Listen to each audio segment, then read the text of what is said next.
Mengejutkan! Dunia sosial media pagi hari kemarin tentu dikejutkan dengan sebuah postingan yang tiba-tiba diunggah oleh akun sosial media milik aktor tampan Amar Zoni. Bagaimana tidak, diketahui tengah mendekam di balik jeruji besi pasca kasus penyalahgunaan narkoba yang kembali menjeratnya untuk yang ketiga kalinya.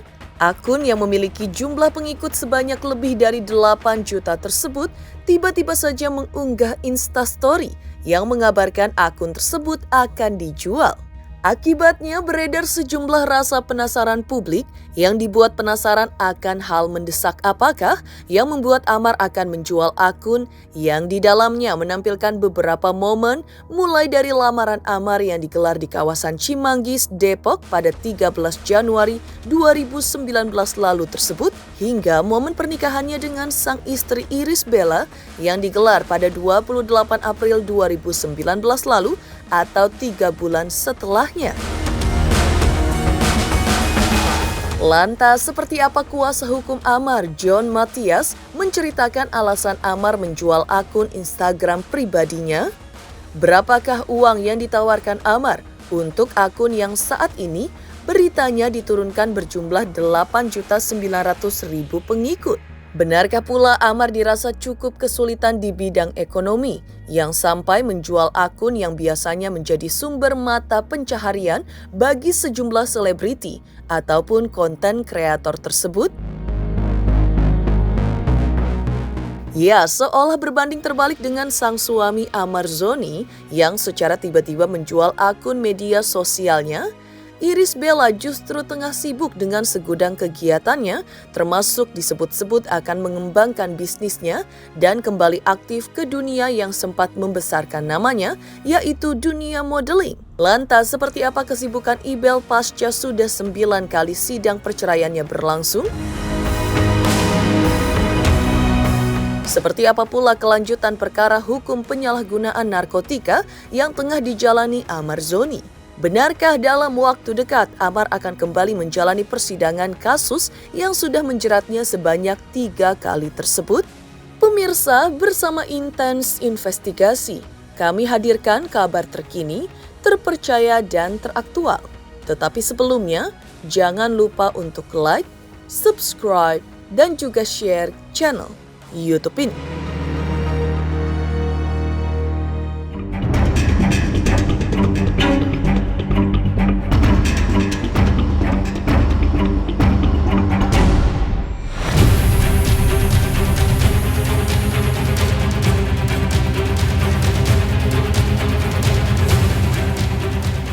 Pemirsa Intens Investigasi, pepatah tak ada asap jika tidak ada api, rasanya pantas untuk menggambarkan apa yang terjadi kepada aktor tampan Amar Zoni yang baru pagi kemarin diketahui akan menjual akun Instagram pribadinya.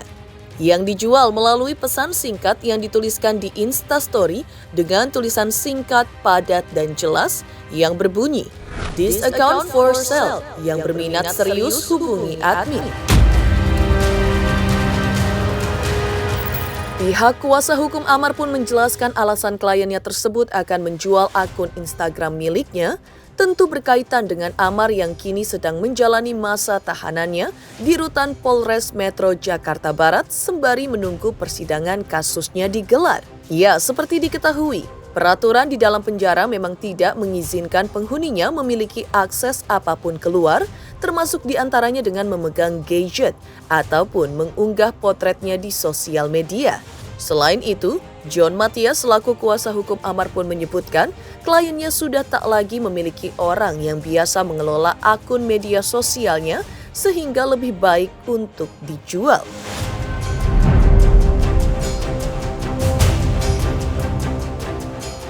Terakhir saya ketemu Amar itu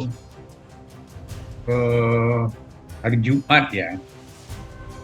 Memang ada bicara Amar bahwa karena akunnya itu kan tidak ada yang mengelola lagi. Kemudian kan namanya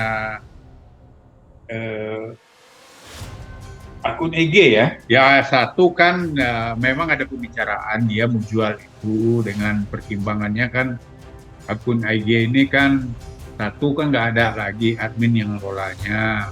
Ya masalah pengelolaannya sama, kemudian kan kalau akun ini kan juga harus menampilkan kegiatan-kegiatan dia. Nah, selama ini kan dia kegiatannya kan vakum karena ada di tahanan itu yang, dan kok kasusnya kan masih dalam berproses. Ya, dia ada membicarakan sambil cerita-cerita, kita kan sambil cerita-cerita masalah perkara. Kemudian ya dia cerita, saya ini kan punya akun Om katanya, saya jual ini katanya. Cuma kan saya kan kurang paham juga tentang dunia medsos itu. Saya nggak terlalu tanggapi, tapi saya dengar itu membicarakan mau jual akunnya. Terus saya juga ya nanya juga alasan kenapa dijual. Ya alasannya itu satu ya karena tidak ada yang mengelola. Kemudian dia kan ya untuk kegiatan-kegiatannya kan sekarang ini kan tidak bisa diekspos karena posisinya kan dalam tahanan. Di tahanan itu kan tidak boleh pakai medsos. Ia berencana untuk menjual akun yang di dalamnya menampilkan beberapa momen, mulai dari lamaran Amar yang digelar di kawasan Cimanggis, Depok pada 13 Januari 2019 lalu tersebut, hingga momen pernikahannya dengan sang istri Irish Bella. Memang selain banyak yang mempertanyakan aksi yang dilakukan Amar tersebut, banyak pula di antara warganet yang dibuat penasaran dengan dijualnya akun yang secara pengikut cukup menjanjikan bagi sejumlah selebriti ataupun konten kreator tersebut.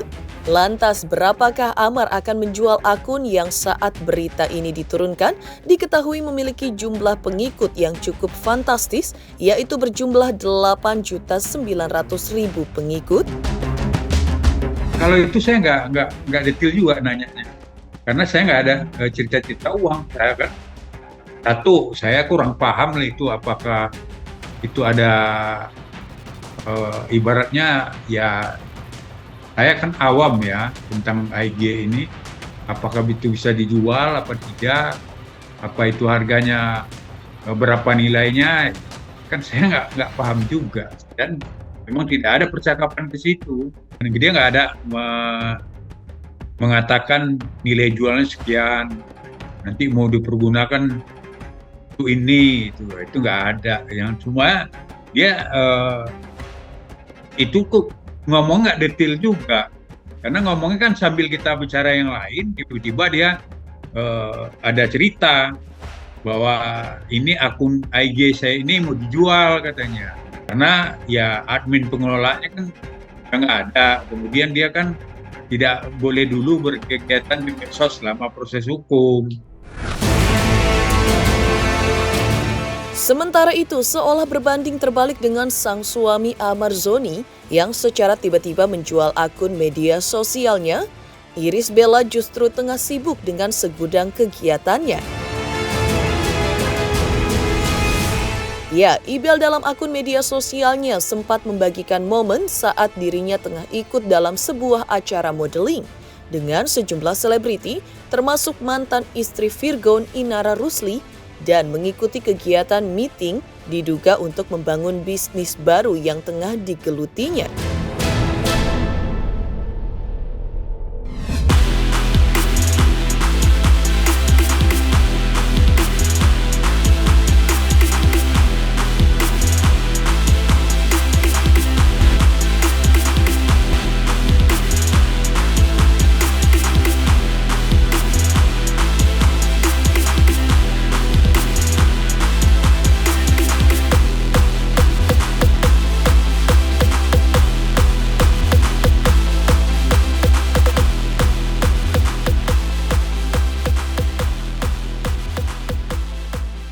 Di sisi lain, sejak ditangkap dalam kasus penyalahgunaan narkotika pada Desember 2023 lalu, Amar diketahui sampai saat ini masih mendekam di balik jeruji besi Polres Metro Jakarta Barat atau dalam artian masih menunggu persiapan untuk dipersidangkan dalam kasus hukum yang kembali menjeratnya untuk ketiga kalinya tersebut.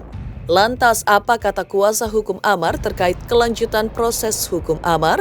Benarkah menurutnya, dalam waktu dekat, Amar akan kembali menjalani persidangan kasus hukumnya?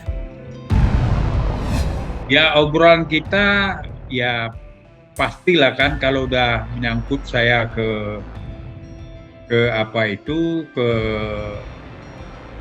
tahanan Polres Jakarta Barat itu kan pasti menyangkut perkara yang sedang dihadapinya sekarang, itu tentang masalah penggunaan narkoba itu.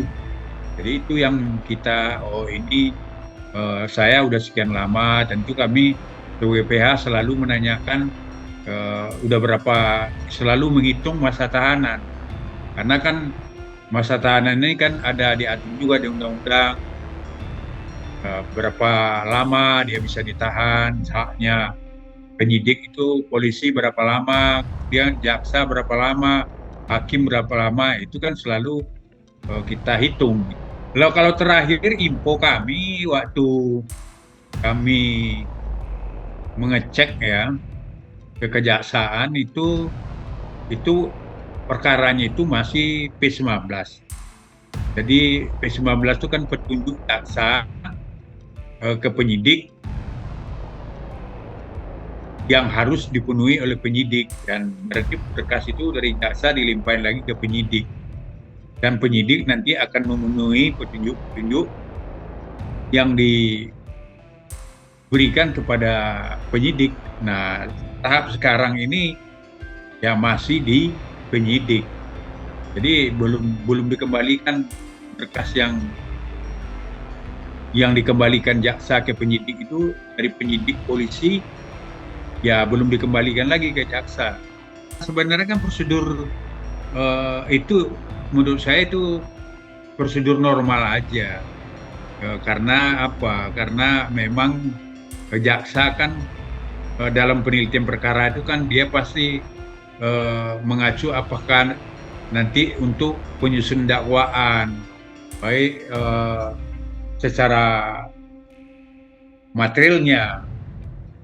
Jadi ya formil dan material itu kan memang persyaratan untuk dakwaan itu memang jaksa betul-betul melakukan penelitian. Nah, dan saya yakin juga proses perkara ini nggak akan sulit, karena apa? Dari alat bukti, dari saksi, dan BAP tersangka juga kan jelas itu udah terang benderang kan bahwa perbuatan itu ada. Jadi nggak akan mungkin perkara ini tidak akan P21, karena pasti juga saya yakin nggak akan lama lagi pasti perkara ini akan P21. Karena apa? Satu, kan masa penahanan itu kan ada waktunya. Apabila seseorang ditahan melebihi 120, kalau masa penahannya udah mencapai 120 hari, kan ya si tersangka itu atau terdakwa itu kan harus bebas demi hukum.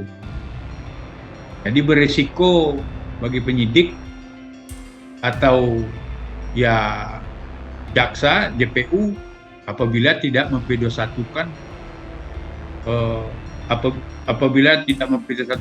dalam masa 120 hari penahanan. Di balik kabar penjualan akun media sosial Amar, sempat muncul pemberitaan terkait Amar yang disebut-sebut keberatan atas masalah nafkah anak yang dipatok oleh Majelis Hakim Pengadilan Agama Depok sebesar 10 juta rupiah per bulan. Seperti apa kuasa hukum Amar menanggapi kabar tersebut? Pemirsa Intens Investigasi, jangan lupa untuk like, subscribe, share, dan juga komen channel Intens Investigasi. Hai guys, aku Delisya Resta. Jangan lupa kalian saksikan Intens Investigasi setiap hari, sehari 5 kali. Jangan lupa like, comment, subscribe.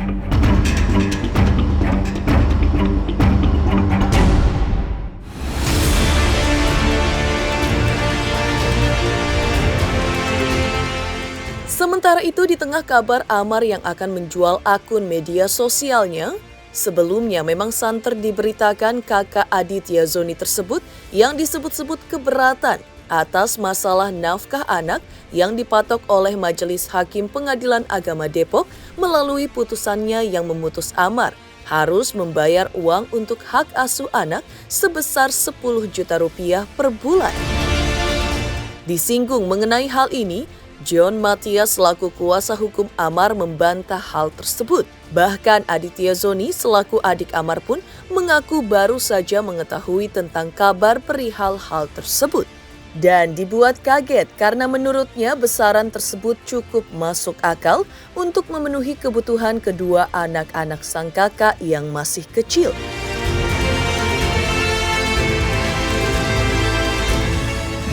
Ya untuk itu kan saya selalu luruskan juga bahwa kita ini kalau untuk masalah nafkah Amar sendiri kan juga tidak keberatan. Itu kan kewajiban dari orang tua terhadap anaknya.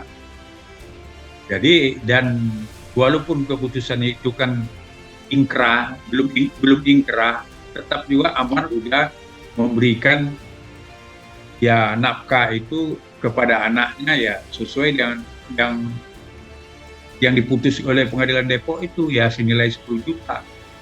Itu pun sudah diberikan melalui adiknya, Aditya Zoni.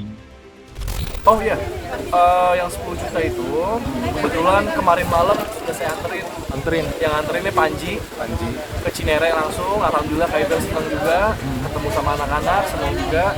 Dan itu pure uang Bang Amar. Itu pure uang Bang Amar karena Bang Amar nitipin ke saya uangnya dan saya langsung kasih ke Panji untuk dibawain ke Cinere. Soalnya saya kemarin kan nggak bisa. Apa ya? Hal kecil lah sebetulnya. Ini bantuan adik yang terkecil menurut saya gitu. Nggak masalah. Insya Allah kalau Kak Ibel orangnya sangat fleksibel. Kak Ibel baik hati, sangat baik hati. Jadi kalau menurut saya untuk masalah uang sebetulnya nggak masalah bagi Kak Ibel. Tidak terlalu dituntut. Cuman kan memang sebagai laki-laki itu tanggung jawabnya sekali lagi tanggung jawabnya kepada anak-anaknya. Jadi kalau misalkan Bang Amar tidak bisa lagi nggak ada duit yang 10 juta itu bisa ke saya aja gitu loh adiknya. Kalau saya nggak bisa pasti saya turunin ke Panji. Karena kita bertiga laki-laki semua. Saya juga punya anak, saya juga punya istri, jadi saya paham betul punya keluarga. Saya jadi paham betul bagaimana rasa tanggung jawab seorang ayah. Sementara itu, proses perceraian Amar Zoni dan Iris Bella diketahui memang sudah diputus di Pengadilan Agama pada awal Februari lalu melalui sistem e-court. Meski begitu diketahui memang putusan tersebut belum bisa dikatakan selesai pasca putusan perceraian mereka. Lantas apa kata psikolog mengenai putusan perceraian Amar dan Ibel jika sudah benar-benar diputuskan bercerai? Benarkah pula menurut psikolog ada yang perlu diantisipasi oleh Iris Bella? Halo, nama saya Radendraka Deniswara Putra Permana. Saksikan Intensi Investigasi yang tayang 5 kali sehari. Jangan lupa like, follow, dan subscribe ya guys. Dadah!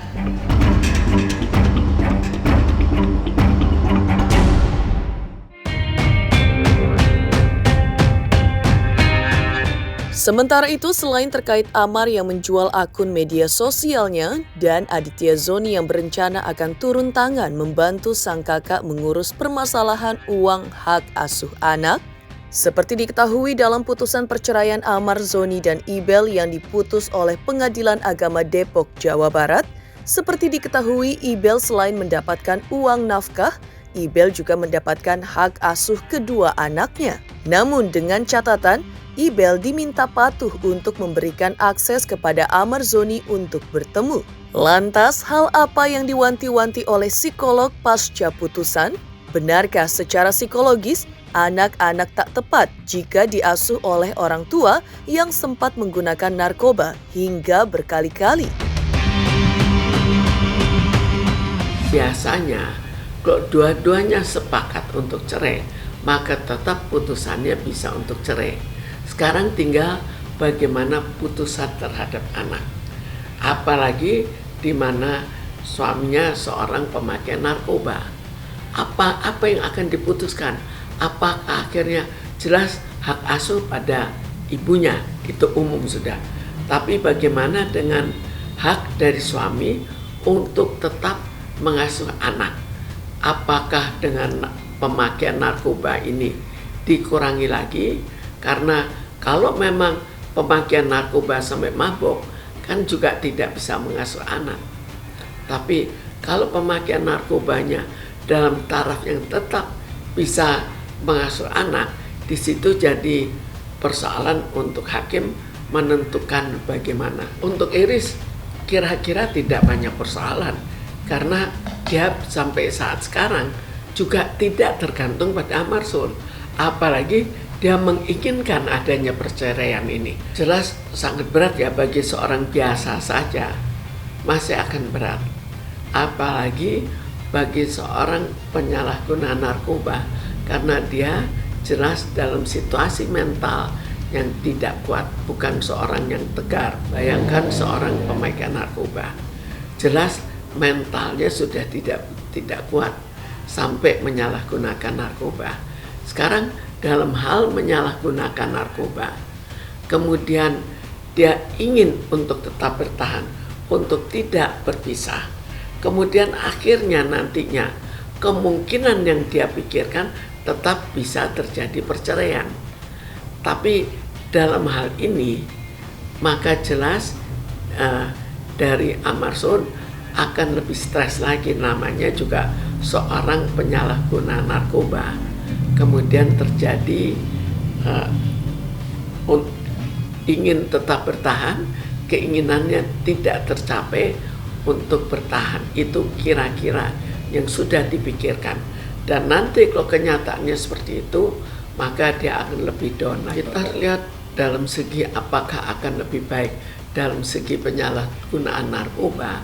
Kita tahu bahwa penyebab penyalahgunaan narkoba itu bukan sekedar situasi keluarga, tapi juga sampai di mana dia mempunyai uang untuk membeli narkobanya, sampai di mana tersedianya narkoba. Misalnya dia tinggal di tempat yang jauh dari narkoba, maka otomatis kemungkinan menyalahgunakan akan menjadi kecil, atau tidak bisa membeli narkoba.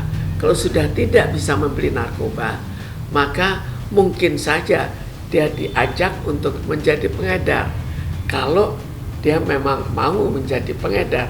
Jadi semua tergantung pada situasi yang ada. Tapi dari situasi mentalnya memang keadaan menjadi lebih baik, keadaan menjadi lebih buruk.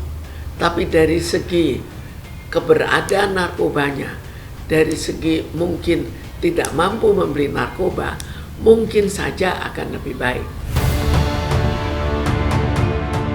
Demikian pemirsa kabar terkini, terpercaya dan teraktual yang kami hadirkan hari ini. Saksikan terus Intens Investigasi setiap hari Senin sampai dengan Jumat tayang 5 kali sehari dan Sabtu tayang 3 kali sehari, yaitu pada pukul 11 siang, 12 siang, 3 sore, 5 sore dan 6 sore, tentunya hanya di YouTube channel. Dan pastikan jangan lupa untuk like, subscribe, share, dan juga komen channel Intens Investigasi.